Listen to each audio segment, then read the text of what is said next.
पप्पा, हा बेटा. मराठवाड्यामध्ये 2 स्वातंत्र्य दिन का साजरे केले जातात? त्याचं कारण असं आहे बेटा की 15 ऑगस्ट 1947 ला भारताला स्वातंत्र्य मिळालं.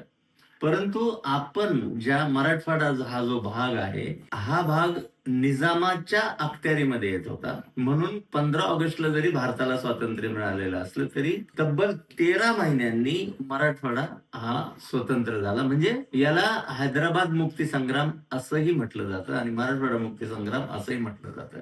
त्याचं कारण असं आहे बेटा की 565 संस्थानं जी आपल्या देशामध्ये होती, त्याच्यापैकी 3 संस्थानं अशी होती की ज्यांनी भारतामध्ये विलीन होण्यास नकार दिला होता. त्याच्यापैकी एक जम्मू काश्मीरचं संस्थान होतं, नंतर जुनागडचं होतं आणि हैदराबादचा जो निजाम होता, जो जगामध्ये सगळ्यात श्रीमंत व्यक्ती म्हणून गणला जायचा, हा निजाम याचं संस्थान हैदराबाद हे भारतामध्ये विलीन करण्यास त्याने नकार दिला होता.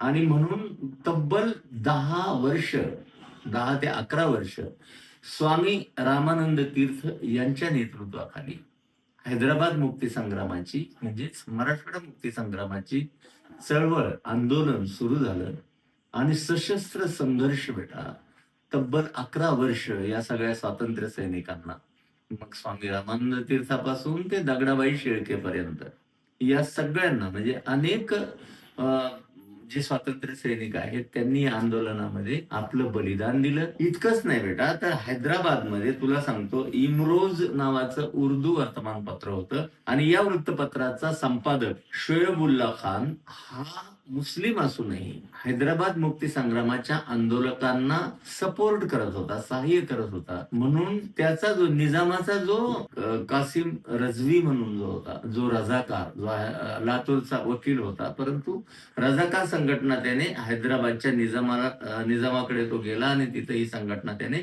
सुरू केली आणि या रजाकारांनी मराठवाड्यातील हिंदू जनतेवर, या हैदराबाद संस्थानातील हिंदू जनतेवर अनन्वित असे अन्याय अत्याचार केले. अखेर पोलीस ऍक्शन नंतर निजाम हा जे आपलं सैन्य होतं त्यांना शरण गेला आणि हैदराबाद हे जे संस्थान आहे हे भारतामध्ये 17 सप्टेंबर 1948 ला तब्बल 13 महिन्यांनी भारतामध्ये विलीन झाले. म्हणून आपल्याला 2 स्वातंत्र्य दिन साजरे करावे लागतात.